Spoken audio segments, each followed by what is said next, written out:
Okay, we can get a lot more out of the sleeper stretch if we follow some very careful cues and pointers. So I recommend having a yoga block out because the protocol can take a little while, and then depending on which stage you're in, you might need a change plate or a light dumbbell. I won't be showing that one, but we'll talk through it a little bit.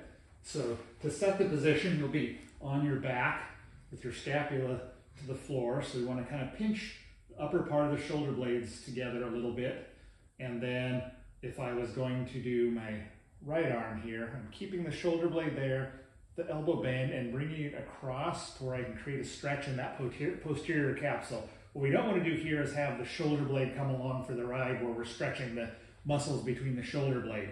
Instead, we want it to come across, the shoulder blade on the floor, and here we can hold for a little bit. You can apply contractions, pressing back into your hand, or actively trying to pull in deeper, so both ways.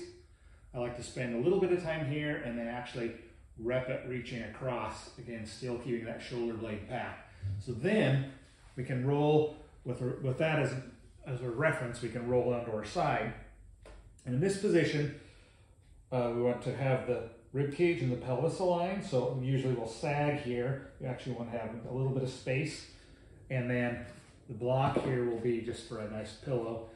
And common mistake area is that the shoulders then kind of reach forward here. So we want to get in that same position where I've got my shoulder blades pinched together pretty good and not allowing the shoulder blade to move, and then from there dropping down into the stretch. And you'll find that you're getting a more direct stretch that way. So with my free hand, I'm going to hold at the wrist, not on the hand.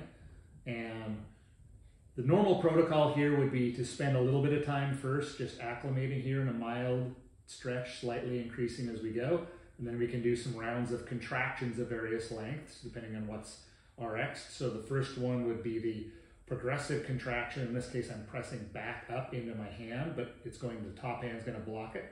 So that stretch muscle is being contracted.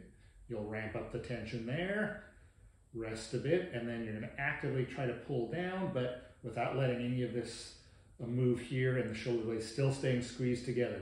I like to simply remove the top hand and hold in space, and it should be fairly challenging. Then we'll relax. Usually you can sink in a little deeper. You may repeat that process for a few times, and then ending that with a long hold depending on how it's prescribed.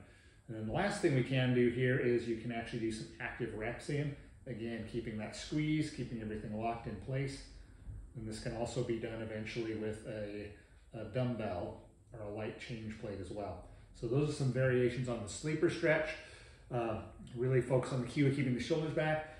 If we get in a typical position here where I'm a little more protracted, I've let this get lazy, you can see now it looks like I've got a ton more internal rotation, but I've actually just faked it out of other areas. So follow those cues and see if you don't get a little more out of this stretch.